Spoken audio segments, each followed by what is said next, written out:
Good morning, children. Yesterday we have learnt about carnivores.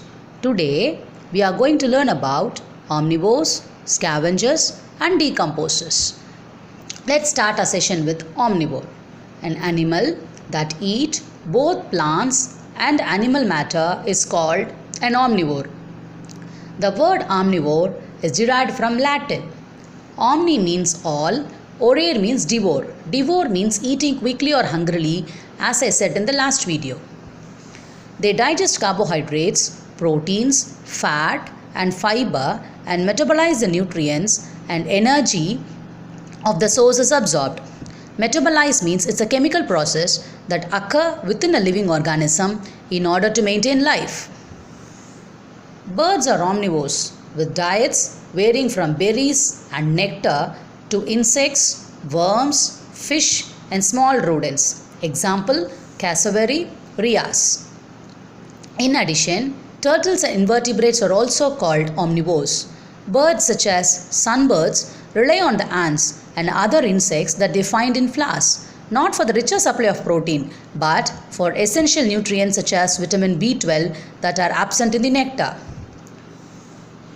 Teeth of an omnivore's jaw combine different types of teeth to enable chewing food from all sources. That is, they have both molars and canines that are perfect for tearing.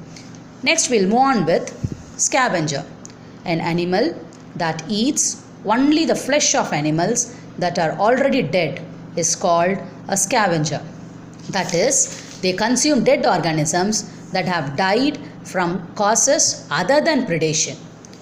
They play a fundamental role in the environment through the removal of decaying organisms, serving as a natural sanitation service because they are eating all the dead organisms and making the environment clean. Next, we are moving with decomposer, an organism that feeds on and decompose dead animals and plants is called a decomposer. Like scavengers, decomposers are also responsible for eliminating dead and dying organisms.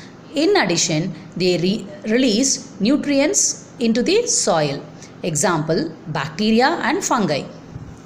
Mushrooms are fungi, but not all fungi are mushrooms.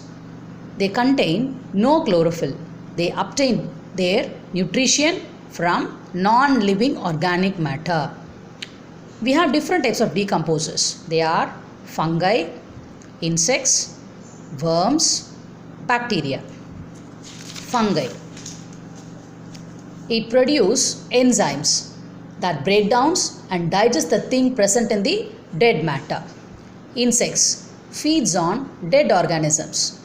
Worms decomposes of organic materials because they help in making nutrients like phosphate. That is what we call earthworm as farmer's friend, since it makes the soil fertile for agri purpose and it loosens the soil for cultivation. Bacteria. Bacteria have the job of recycling dead organisms and waste into non-living elements. With this, we are completing the topic, but before ending this, we'll recall whatever we have learned in the previous session. Plants are called producers because they prepare their own food. Animals are called consumers because they consume producers, that is plants. According to feeding habits of animals, they are classified into herbivores, carnivores, and omnivores. Herbivores are plant eaters. Carnivores are flesh eaters. Omnivores are both plant and flesh eaters. Apart from this, we have scavengers and decomposers. Scavengers consumes dead organisms that have died from causes other than predation. Decomposers feeds on and decompose dead animals and plants. Thank you, children.